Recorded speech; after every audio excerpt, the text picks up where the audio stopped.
Matapos nga mabalitaan ni Lorena na may kinalaman si Patricia sa pagkamatay nga nitong si Meredith. Noon pa man ay mahinala na siya dahil nga si Patricia lamang ang may malaking galit kay Meredith. Kaya hindi nga imposible ang paratang na ibinigay sa kanya dahil may kapasidad itong si Patricia dahil na rin sa kanyang pagka-maitim ang budhi. Agad-agad ay pinuntahan nga nitong si Lorena itong si Patricia dahil naniniwala siya na kung si Patricia ang pumatay nga kay Meredith, maaaring may kinalaman din siya sa pagkamatay nga nitong si Ino at siya rin ang nagpatahimik ng kaawa-awa niyang sa labas pa lang ay hinarang na ni Lorena itong si Patricia. Sinigawan niya ito at sinabihan na fit na sa kanya ang pangalang Patricia kung saan bagay na bagay sa kagaya niyang may mabangis na pag-uugali at karakter. Kaya nararapat lamang na magbabayad siya sa kanyang kasalanan dahil naniniwala nga si Lorena na may kasalanan siya. Ang gusto nga gawin nitong si Lorena ay gumanti. Gusto niya na buhay din ang ibabayad ni Patricia sa pagkawala nga nitong si Ino. Ngunit ito nga si Patricia ay tudo-deny kahit na alam niya sa kanyang sarili na may kasalanan siya at talagang siya rin ang may dahilan ng pagkamatay nga nitong si Ino. Maya-maya pa nga ay magugulat nga itong si Patricia sapagkat ito nga si Lorena ay may hawak na patalim at gusto na nga niyang tusukin itong si Patricia. Gusto niyang ipagiganti ang kanyang kaawa-awang anak.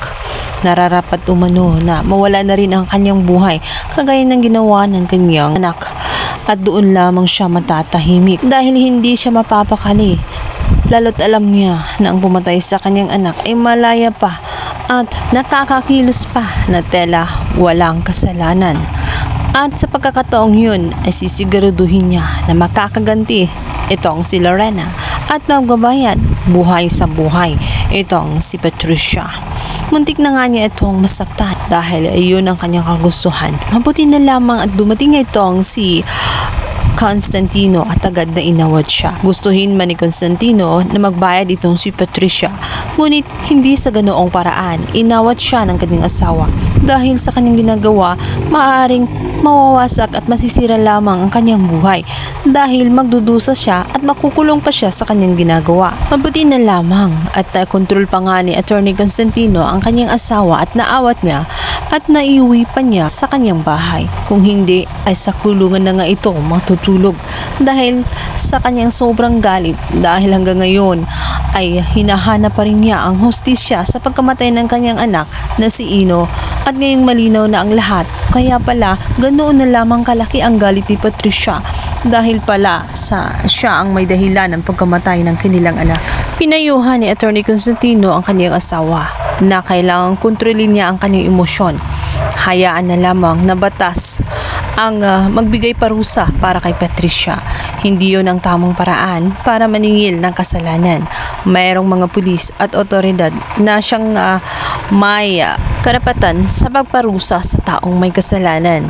Samantala, ito namang si Era at itong si Lilette ay habang inaayos nga ang kaso ng kanilang ina, sinabi muna nitong si Lilette na isintabi na muna ang kanilang alitan at kailangan makipag-cooperate nga nitong si Era, lalong-lalo na at nahuli na nga itong si Vivian kung saan siya ang may kasalanan din at may kinalaman dahil ito nga ay kasabwat din itong si Patricia.